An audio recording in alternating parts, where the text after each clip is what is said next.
परम शांति। मरने के बाद क्या आत्मा का कोई शरीर होता है? आत्मा कैसे दिखती है? ऊपर के लोकों में जहाँ देवी देवता रहते हैं, भूवर लोक, स्वर्ग लोक, महालोक, जनलोक, ऊपर के जो लोक हैं वहाँ पे जो आत्माएं रहती हैं उनका कौन सा शरीर होता है? और जो नीचे पाताल लोक में रहती हैं उन आत्माओं का कौन सा शरीर होता है? और किस तरह की आत्माओं की गति ऊपर के लोक में और नीचे के लोक में होती है, इसकी आज हम चर्चा करेंगे। जैसा मैंने आपको पहले की वीडियोस में बताया है, मनुष्य का जो शरीर है ये 5 तत्वों का होता है। आकाश, वायु, अग्नि, जल और पृथ्वी। इसमें से जो ये ऊपर सबसे ऊपर की जो ये लेयर है पृथ्वी तत्व, जो हमें ये स्थूल शरीर दिख रहा है, उसके ऊपर का ये होता है मिट्टी तत्व, इसी को पृथ्वी तत्व भी कहते हैं। और इसके अंदर जल तत्व जो पानी का है, खून वगैरह जो पानी है, जल तत्व। सबसे ज़्यादा यही 2 तत्व इस स्थूल शरीर में होते हैं और यही इस शरीर को भारी बनाते हैं। और यही 2 तत्व जड़ तत्व हैं। 5 तत्वों के शरीर में पृथ्वी तत्व और जल तत्व है 96.999। आत्मा की शक्ति है 0.001% और आकाश, वायु, अग्नि है 3%। तो सोचिए, ये स्थूल तत्व ही इतने भारी हैं और सिर्फ 3% आकाश, वायु, अग्नि है। तो मृत्यु के पश्चात हमारा ये जो जड़ तत्व है, पृथ्वी तत्व और जल तत्व, ये वायुमंडल में विलीन हो जाता है। 3 तत्वों का हमारा शरीर बचता है, आकाश, वायु और अग्नि। इसको ही सूक्ष्म शरीर या वायु प्रधान शरीर शास्त्रों में कहते हैं। सूक्ष्म शरीर बहुत ही हल्का होता है, ये स्थूल आँखों से नहीं दिख सकता। जैसे कि हवा नहीं दिख सकती लेकिन हवा होती है, वैसे ही आकाश, वायु, अग्नि, ये 3% हमारे शरीर में होता है। यही सूक्ष्म शरीर हमारा मरने के पश्चात होता है। लेकिन हमारी आत्मा ने ये इस जन्म में जितने भी उसने कर्म किए हैं, मनसा, वासना और कर्म से, 3 प्रकार के कर्म से जितने भी कर्म उसने किए हैं, ये सब सूक्ष्म शरीर के आकाश तत्व में रिकॉर्ड होता है। और जितनी ज़्यादा आत्मा में कर्मों का भार होता है, सूक्ष्म शरीर उतना ही भारी होता है। इच्छाएं, कामनाएं, वासनाएं, कर्म, इन सबसे सूक्ष्म शरीर भारी होता है। और जितना सूक्ष्म शरीर भारी होगा उतना ही इस धरती की ग्रेविटी हमारे सूक्ष्म शरीर को नीचे खींचेगी। जी हाँ, ये विज्ञान है, आध्यात्मिक विज्ञान। ये कोई चमत्कार या जादू की बात नहीं है। हमारे जो शास्त्र हैं वो परम सत्य ज्ञान है, आध्यात्मिक विज्ञान है। तो जब सूक्ष्म शरीर भारी होता है, हमारी इच्छाएं, कामनाएं, वासनाएं अगर आत्मा की रह जाती है, अपने परिवार से उसका मोह रह जाता है, कोई उसकी इच्छा बाकी रह जाती है, या उसके कर्म बहुत सारे हैं उसकी आत्मा में हैं, रिकॉर्ड हैं, तो उस वजह से सूक्ष्म शरीर भारी होता है, जिस वजह से आत्मा ऊपर नहीं जा सकती। और जिसकी कोई इच्छा नहीं होती, जिसको केवल परमात्मा चाहिए, कोई इच्छा नहीं, उसका सूक्ष्म शरीर बहुत हल्का होता है, वो ऊपर के आयामों में उसकी आत्मा जाती है। जितना सूक्ष्म शरीर हल्का होगा उतने ऊपर आत्मा की गति होगी। स्वर्ग लोक में भी 3 तत्वों का ही सूक्ष्म शरीर होता है। जो स्वर्ग लोक में रहता है उसको देवी देवता बोलते हैं। यदि हम स्वर्ग में चले गए तो हम भी देवी देवता की कैटेगरी में आ गए, क्योंकि वो भी आत्मा है, और हम वहाँ गए तो हम भी उसी ब्रह्मांड के हो गए, तो हम भी देवी देवता की कैटेगरी में आ जाएंगे। लेकिन देवी देवताओं में भी माया होती ही है। इंद्रलोक में भी निरंतर नृत्य, नाच, गान, यही सब चलता रहता है, सोमरस का पान, यही सब चलता रहता है। देवताओं को भी ज्ञान नहीं होता। यदि मनुष्य का इस जीवन में बहुत अच्छा कर्म रहा है और उसकी गति स्वर्गलोक में होती है, तो उसके अच्छे कर्मों का खाता जब तक है वो स्वर्गलोक में रहेगा, और जब उसके अच्छे कर्मों का खाता खत्म हो जाएगा उसको वापस धरती लोक में पटक दिया जाता है। लेकिन जो दिव्य आत्माएं ज्ञानी होती है, जो जिसने इस जीवन में रहते हुए अध्यात्म का आत्मज्ञान लिया है, ब्रह्म ज्ञान लिया है, उसको ज्ञान होता है, तो वो स्वर्ग की इच्छा नहीं करती और उससे ऊपर के लोक में जाती। स्वर्ग लोक से ऊपर है महालोक, जनलोक, तपलोक। ये जो है स्वर्ग लोक से भी बहुत अच्छी उस वायुमंडल का वातावरण होता है, उसके वायुमंडल में बहुत शक्ति होती है। स्वर्ग लोक से ज़्यादा कॉस्मिक पावर होती है। उसके ऊपर के वायु, जितने हम ऊपर के लेयर्स में जाते जाएंगे, ऊपर के और ब्रह्मांडों में, उतनी ज़्यादा उस वायुमंडल में पावर बढ़ती जाएगी। और जो आत्माएं भी वहाँ जा रही हैं उनकी भी पावर और बढ़ती जाती है। और आत्माओं को ऊपर के लोकों में जाने का ज्ञान दिया जाता है, तपस्या कराई जाती है। जितनी आत्मा ऊपर जाती है उसको तपस्या कराई जाती है और वो ऊपर के आयामों में जाती है, और उसका जो सूक्ष्म शरीर है उसमें कॉस्मिक पावर बढ़ती जाती है। वहाँ के वायुमंडल में ही आत्मा शांति का अनुभव करती है, सुख का अनुभव करती है। लेकिन वहाँ तक जाने की हर आत्मा की कैपेसिटी नहीं होती। जिस आत्मा का सारा कर्म बंधन क्लियर हो चुका है। अनेक जन्मों से जितने भी उसके संचित कर्म हैं वो सब उसके क्लियर हो चुके हैं और आत्मा की शून्य इच्छा है, यानी कोई भी इच्छा नहीं है। तभी आत्मा हल्की होती है और उसको ज्ञान होता है ऊपर के लोगों का, तभी वह वहाँ तक जा सकती है। जितना ऊपर के आयामों में आत्मा जाती है वहाँ का वायुमंडल और शांत और शुद्ध और कॉस्मिक पावर से बढ़ता जाता है और उतनी ही ज़्यादा आत्मा शांति का, सुख का अनुभव करती जाती है।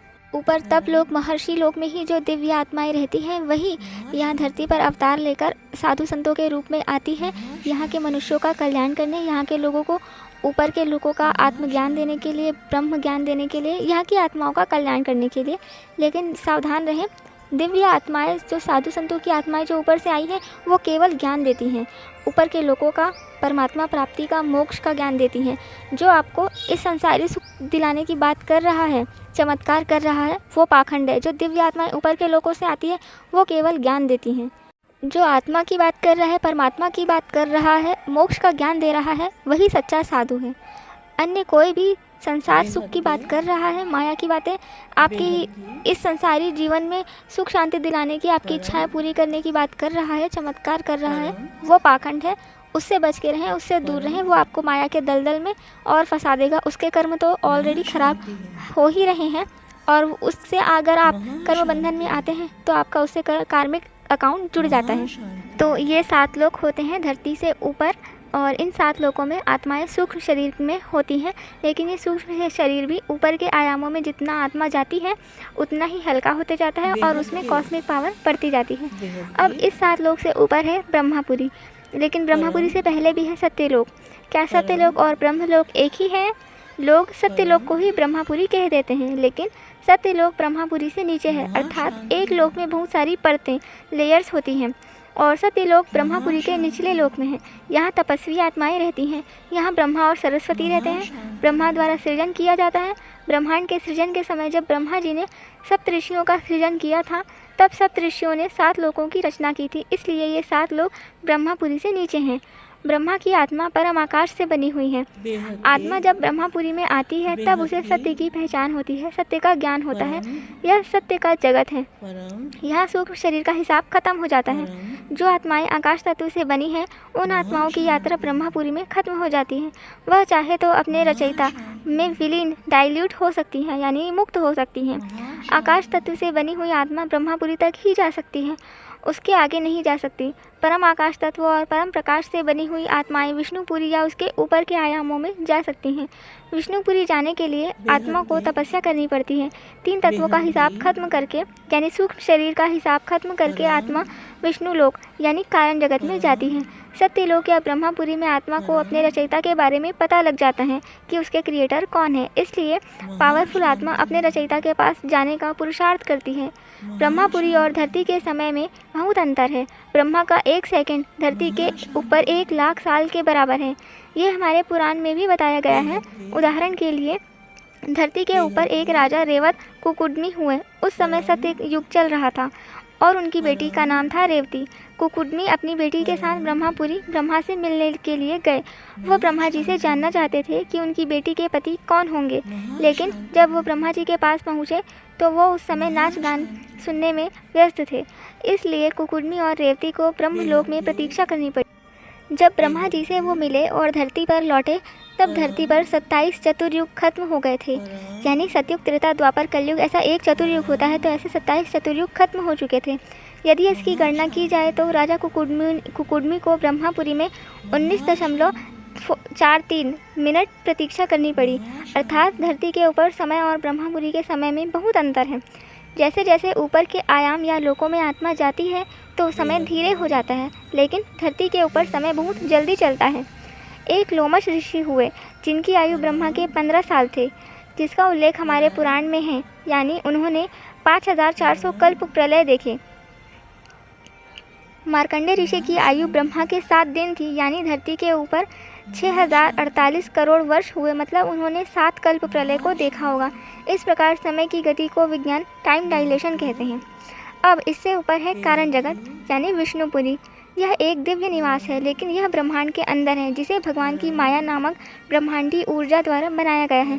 दूध का एक महासागर क्षीर सागर है। इसको वैकुंठ लोक के रूप में जाना जाता है, जो कि दिव्य है। भगवान विष्णु, लक्ष्मी और अन्य दिव्य सहयोगी के साथ यहाँ निवास करते हैं। वैकुंठ में रहने वाले सभी प्राणी दिव्य होते हैं।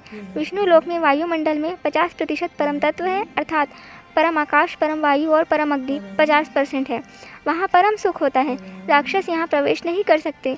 जो आत्माएं अपने जीवन काल में विष्णु की निरंतर उपासना करती हैं, वो विष्णुपुरी को प्राप्त होती हैं। विष्णुपुरी में एक गोले में राधा कृष्ण का एक रूप है। एक गोला यानी कि एक ब्रह्मांड। विष्णुपुरी में ही एक अलग से ब्रह्मांड है, अलग अलग ब्रह्मांड है। वहाँ पे भी बहुत सारे अलग अलग अवतारों के, जहाँ सारे अवतार रहते हैं।